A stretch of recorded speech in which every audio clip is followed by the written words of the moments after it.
Salam damai sejahtera, selamat hari Minggu untuk Bapak, Ibu, dan saudara-saudari semua. Selamat datang kembali dalam ibadah online MDC Batam. Doa dan harapan saya, Bapak, Ibu, dan saudara-saudari sekalian, ada dalam keadaan yang baik-baik, sehat secara jasmani dan rohani. Sebelum kita memulai ibadah ini, kita memuji Tuhan dan mendengarkan firman Tuhan. Saya mau ajak kita terlebih dahulu menghadap Tuhan dalam doa. Marilah kita satu dalam doa dan kita berdoa. Tuhan, terima kasih untuk pemeliharaan-Mu di sepanjang minggu ini dalam kehidupan kami. Kami percaya bahwa kami masih ada sampai hari ini, itu semua karena kasih dan anugerah-Mu yang melimpah atas kehidupan kami semua. Ini saatnya kami siapkan hati kami, pikiran kami, semangat kami, konsentrasi kami, di rumah kami, untuk kami memuji dan meninggikan nama-Mu. Semua orang yang siap memuji Tuhan, dengan iman sama-sama katakan, amin. Selamat beribadah, Tuhan Yesus memberkati.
Selamat hari Minggu buat kita semuanya. Mari siapkan hati kita menyembah Tuhan. Ku diberi kuasa.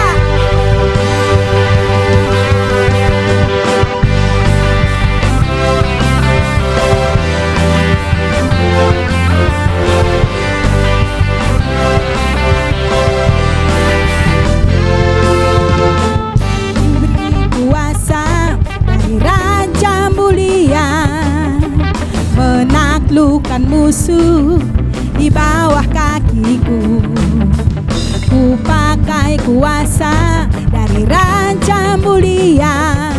Bila Allah ada bersamaku, siapa jadi lawanku? Sungguh besar Kau Tuhanku, Engkau perisai hidupku. Ku berdiri dengan iman, iman dalam Yesus Tuhan yang memberi kemenangan. Ku bersorak merayakan, terpujilah Engkau Raja segala raja. Amin.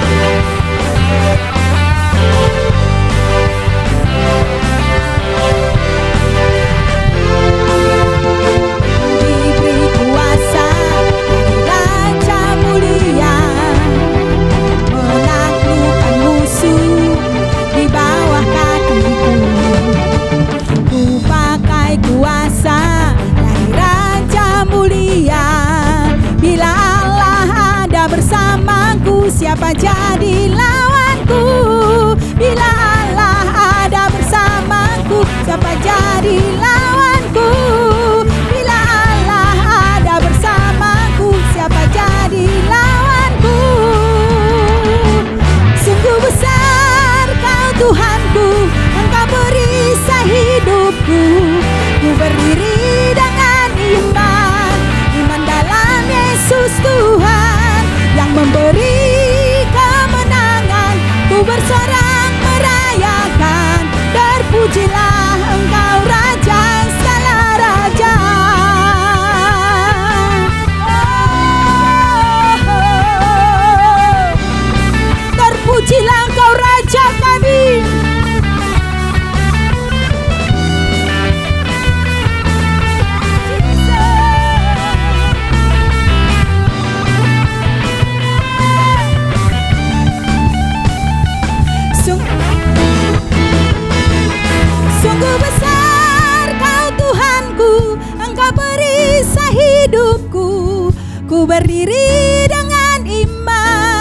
Iman dalam Yesus Tuhan yang memberi kemenangan, ku bersorak merayakan. Terpujilah Engkau Raja segala raja. Katakan sungguh besar Kau Tuhanku, Engkau perisai hidupku. Ku berdiri dengan iman dalam Yesus Tuhan yang memberi kemenangan, ku bersorak merayakan. Terpujilah Engkau Raja segala raja. Terpujilah Engkau Raja segala raja. Terpujilah Engkau Raja segala raja. Terpujilah Engkau Raja kami, Yesus Tuhan.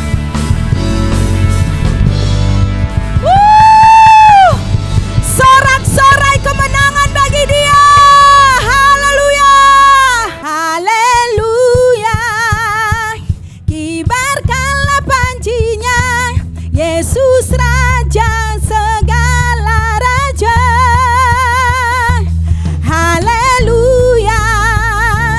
Bangkitlah gerejanya, kita lebih dari pemenang semuanya. Haleluya. Kibarkanlah pancinya, Yesus Raja segala raja. Haleluya.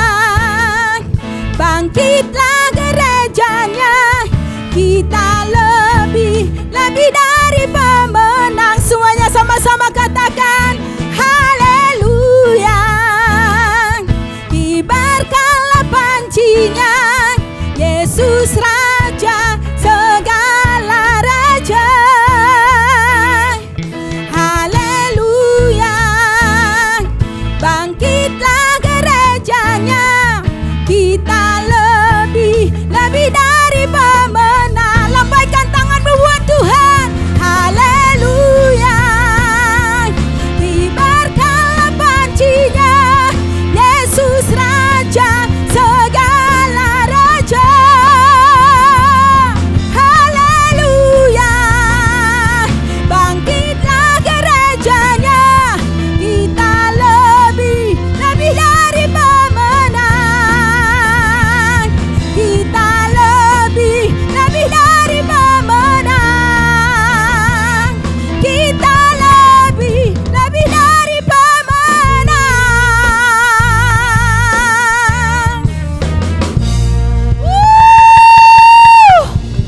Kita lebih dari pemenang, amin. Sesulit apapun keadaan kita, datanglah kepada Tuhan. Dia penolong yang sejati dalam hidup kita.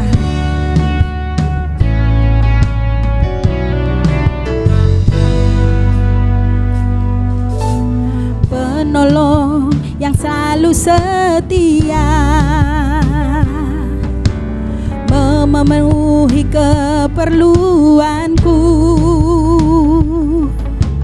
Tak pernah Dia mengecewakan. Yesusku tak pernah gagal.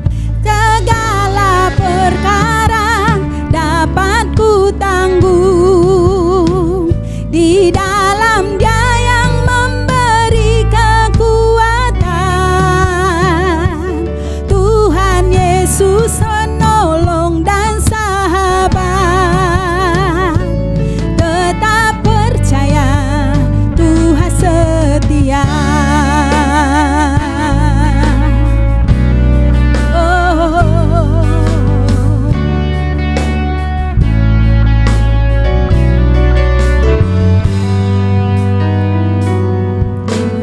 Penolong yang selalu setia, memenuhi keperluanku. Tak pernah Dia mengecewakan. Yesusku tak pernah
percaya Tuhan setia.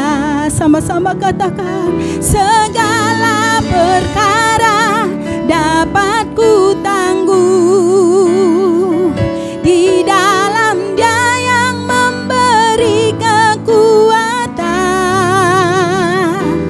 Tuhan Yesus penolong dan sahabat, tetap percaya Tuhan setia.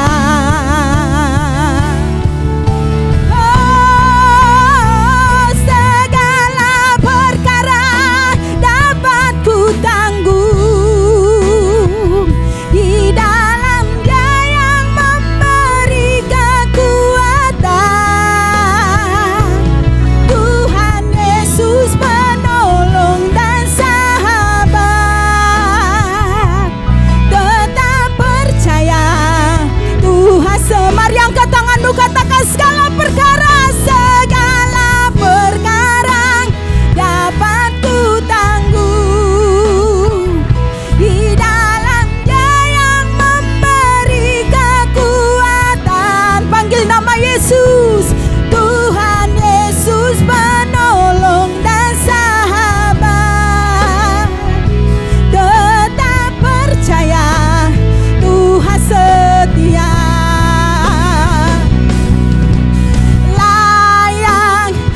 Puji disembah, Kaulah yang bertahta, dulu sekarang dan selamanya. Raja atas segala raja, namamu besar dan mulia. Sama-sama katakan haleluya. Layak dipuji disembah, Kaulah yang bertahta, dulu sekarang dan selamanya. Raja atas segala raja, namamu besar dan mulia. Layak dipuji disembah, Kaulah yang bertahta, dulu sekarang dan selamanya. Raja atas segala raja, namamu besar dan mulia. Namamu besar dan mulia. Namamu besar dan mulia.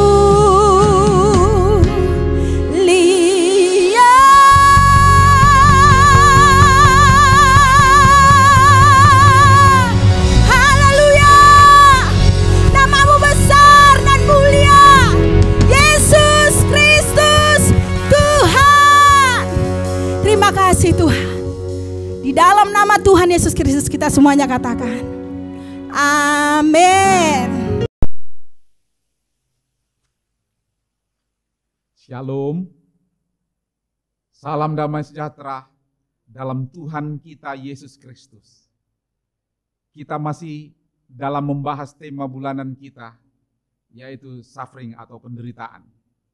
Berdasarkan penderitaan yang dialami oleh Ayub, pada minggu yang lalu kita sudah belajar tentang 3 sikap yang benar di dalam menghadapi penderitaan. Ketiga sikap tersebut, yang pertama yaitu merendahkan diri di hadapan Tuhan dan menyembahnya. Yang kedua yaitu menyadari semua hal yang kita miliki hanya titipan Tuhan. Harta, kekayaan, pangkat, jabatan, bisnis yang kita miliki saat ini semua adalah titipan dari Tuhan. Tuhan berhak untuk mengambilnya kapan saja kalau Tuhan mau ambil. Yang ketiga, jangan menyalahkan Tuhan atas setiap penderitaan yang terjadi atas kehidupan kita. Bagi Bapak Ibu Saudara-saudari yang belum mendengarkan khotbah minggu lalu, sesudah ibadah ini Bapak Ibu Saudara-saudari dapat mendengarkan kembali melalui YouTube channel MDC Batam. Dan juga jangan lupa Ibu Bapak Saudara-saudari untuk membagikan link ibadah online kita kepada rekan atau kenalan agar mereka juga dapat beribadah dan iman mereka bertumbuh melalui ibadah online kita. Ibu bapak saudara-saudari, tema khotbah hari ini yaitu temukan arti dan makna dari penderitaan Anda. Sebelum lebih lanjut kita belajar firman Tuhan, mari kita berdoa terlebih dahulu. Kita tundukkan kepala kita. Tuhan, kami datang kepadamu, kami bersyukur untuk kehadiran kami hari ini dan kehadiran-Mu ya Tuhan, yang akan memampukan kami untuk menyimak semua firman-Mu yang menguatkan dan membawa kami semakin hari semakin kuat di dalam Engkau.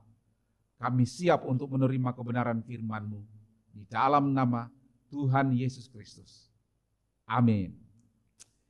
Saya sangat yakin dan penuh percaya bahwa jika Tuhan izinkan kita mengalami penderitaan, bukan Tuhan mau berlaku jahat atau berlaku tidak adil terhadap kehidupan kita semua.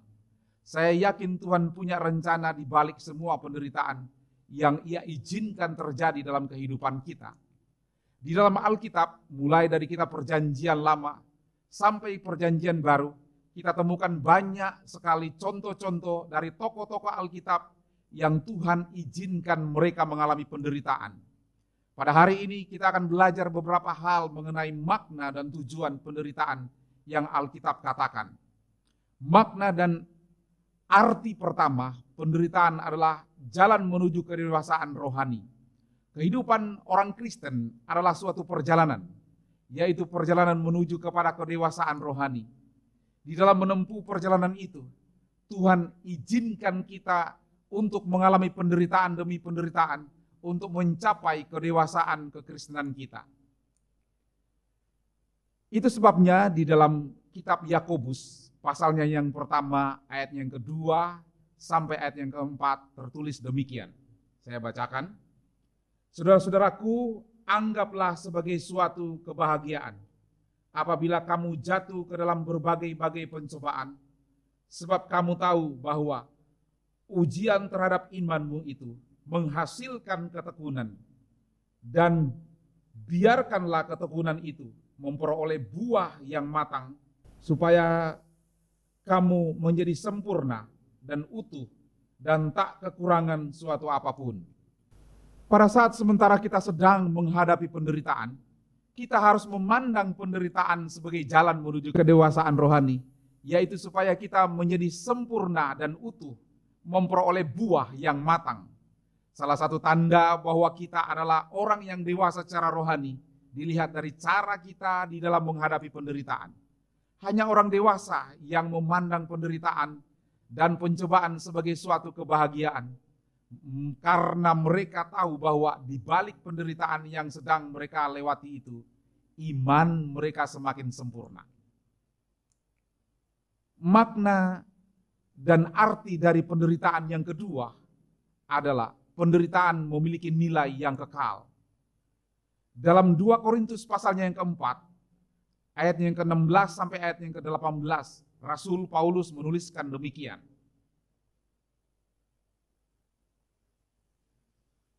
Sebab itu kami tidak tawar hati, tetapi meskipun manusia lahiria kami semakin merosot, namun manusia batinia kami dibaharui dari hari ke hari. Sebab penderitaan ringan yang sekarang ini mengerjakan bagi kami kemuliaan kekal yang melebihi segala-galanya, jauh lebih besar daripada penderitaan kami. Sebab kami tidak memperhatikan yang kelihatan, melainkan yang tak kelihatan, karena yang kelihatan adalah sementara, sedangkan yang tak kelihatan adalah kekal. Penderitaan yang kita alami dalam kehidupan kita sehari-hari sebagai pengikut Kristus akan menghasilkan kebahagiaan yang luar biasa dan abadi. Suatu kebahagiaan yang nilainya jauh lebih besar kalau dibandingkan dengan penderitaan yang sekarang. Kebahagiaan itu bersifat kekal dan abadi. Itu sebabnya pada saat menghadapi penderitaan, jangan putus asa. Sekalipun penderitaan itu sifatnya tidak enak, menyakitkan, tetapi kita tahu bahwa ada masa kebahagiaan yang sedang menanti kita. Ada sukacita yang nilainya jauh lebih besar dari penderitaan yang sedang kita derita saat ini. Makna dan arti dari penderitaan yang ketiga adalah penderitaan seumpama magnet yang menarik kita untuk lebih dekat kepada Tuhan. Ada saatnya Tuhan memakai penderitaan untuk menarik kita lebih dekat kepadanya. Dalam Mazmur 34 ayat yang ke-19 dikatakan demikian, Tuhan itu dekat kepada orang-orang yang patah hati dan ia menyelamatkan orang-orang yang remuk jiwanya. Ada satu istilah yang sering orang gunakan, tiba susah aja, datang dekat-dekat minta tolong. Giliran sudah sukses, melupakan kita. Selain istilah di atas, ada beberapa kali saya pernah mendengar seorang ayah dan ibu berkata kepada anaknya demikian. Giliran kamu susah saja, baru kamu mencari ayah dan ibu. Pada saat kamu sedang tidak susah dan lagi bahagia, kamu melupakan kita. Kamu menjauh dari kita. Bahkan apa yang kita perintahkan tidak sedikit pun kamu turuti. Nah, saya rasa terkadang kita seperti seorang anak tadi. Giliran susah saja, baru kita mau datang sama Tuhan. Pada saat sudah sukses, kita menjauh dari Tuhan. Disinilah Tuhan memakai penderitaan dan kesusahan untuk menarik kita mendekat kepadanya. Dalam penderitaan biasanya orang akan lebih mendalam menyembah Tuhan, sungguh-sungguh mencari Tuhan, dan sungguh-sungguh berdoa, dan puasa segala. Rick Warren adalah seorang gembala yang menggembalakan 30.000 orang anggota jemaat di California. Ia adalah pendiri dari gereja Saddleback dan sebagai seorang ahli teolog. Di dalam bukunya yang berjudul The Purpose Driven Life, kehidupan yang digerakkan oleh tujuan, ia berkata, dalam penderitaan kita belajar tentang Tuhan yang tidak dapat kita pelajari dengan cara lain. Selanjutnya di dalam buku tersebut, Rick Warren mengutip kata-kata dari seorang tokoh yang bernama Joni Eareckson Tada, yaitu ketika hidup berbunga-bunga, kita dapat meluncur begitu saja dengan hanya mengetahui tentang Yesus, menirunya, mengutip perkataannya, dan berbicara tentang Dia. Tetapi hanya dalam penderitaan kita akan mengenal Yesus. Penderitaan adalah titik pertemuan antara Tuhan dan manusia. Tuhan menarik kita dekat kepadanya. Pada saat kita mendekat kepada Tuhan dan Tuhan mendekat kepada kita, di situ kita akan dipulihkan. Kita akan diselamatkan. Kita akan mengenal Tuhan bukan hanya dari kata orang atau dari buku, tetapi kita akan mengenalnya secara pribadi sebagaimana yang sudah kita dengarkan pada minggu yang lalu melalui kisah Ayub. Di dalam penderitaan, kita akan berkata sebagaimana tertulis di dalam Ayub pasalnya yang ke-42 ayat yang ke-5.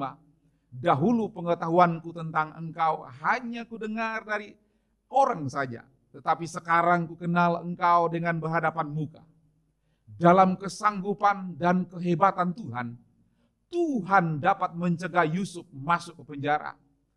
Tuhan juga dapat mencegah Daniel masuk ke dalam gua singa.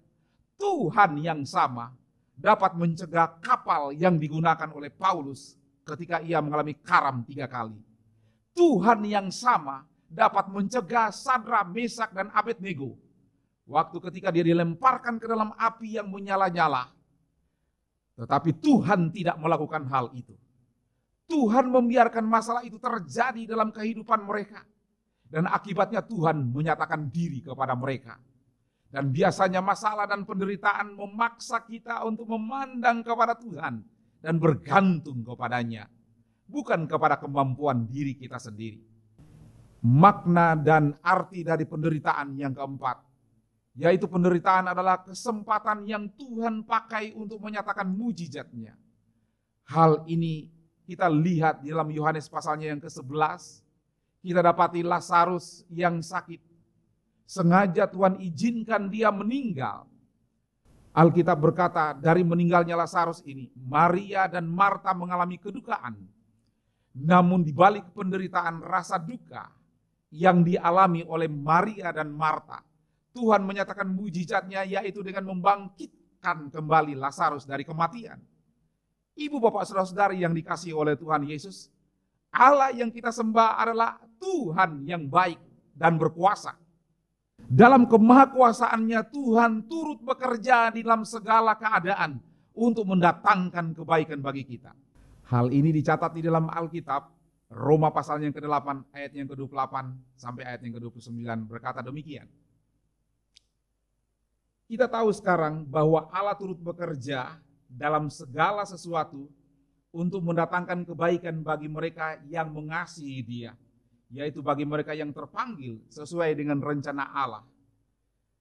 Sebab semua orang yang dipilihnya dari semula, mereka juga ditentukannya dari semula untuk menjadi serupa dengan gambaran anaknya, supaya ia, anaknya itu, menjadi yang sulung di antara banyak saudara.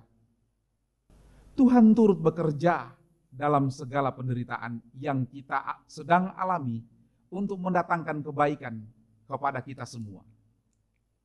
Makna dan arti dari penderitaan yang kelima, yaitu Tuhan izinkan kita mengalami penderitaan agar kita menjadi serupa dengan Kristus. Mari kembali kita perhatikan di dalam kitab Roma pasalnya yang ke-8, ayatnya yang ke-28 dan 29 yang tadi saya sudah membacakannya. Dikatakan oleh Alkitab begini, kita tahu sekarang bahwa Allah turut bekerja di dalam segala sesuatu untuk mendatangkan kebaikan bagi mereka yang mengasihi Dia, yaitu bagi mereka yang terpanggil sesuai dengan rencana Allah.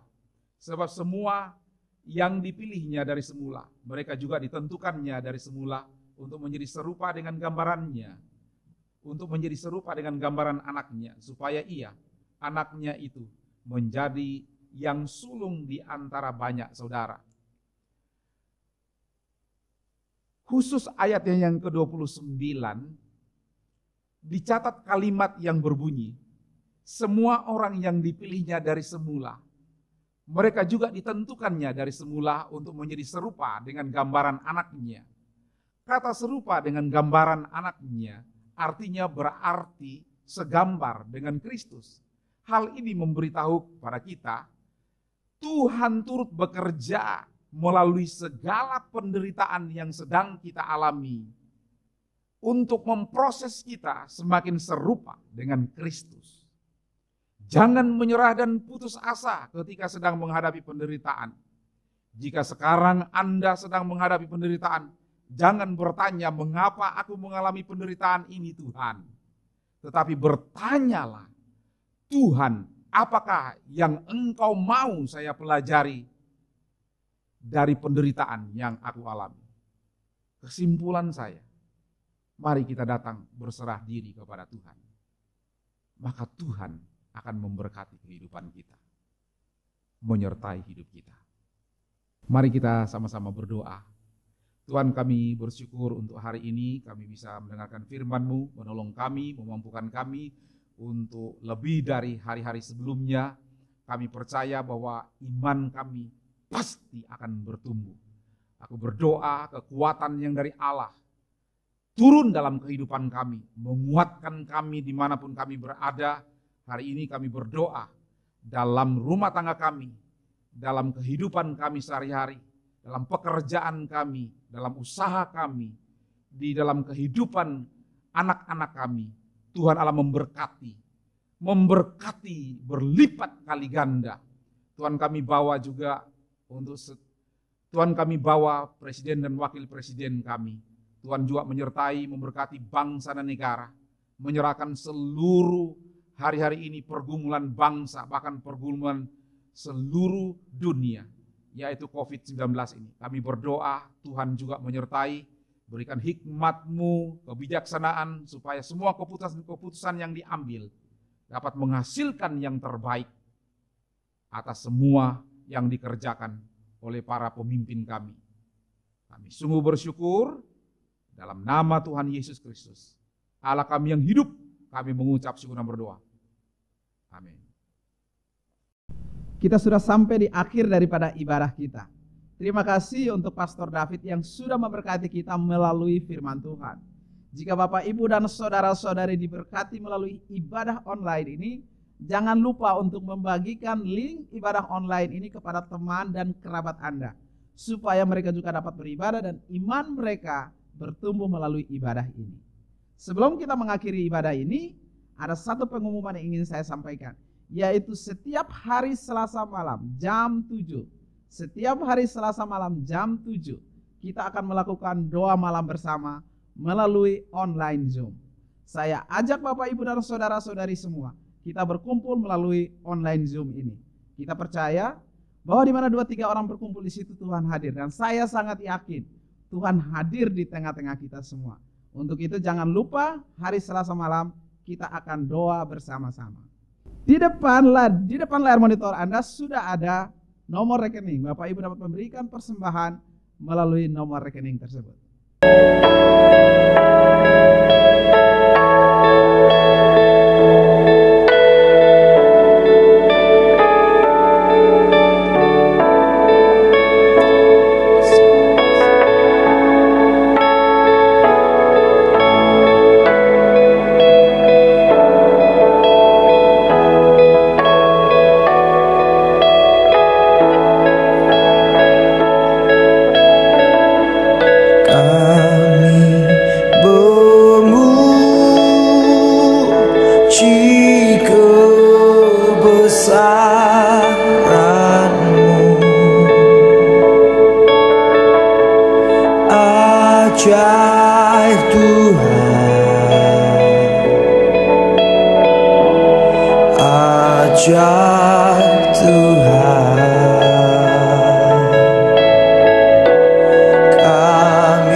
biasa.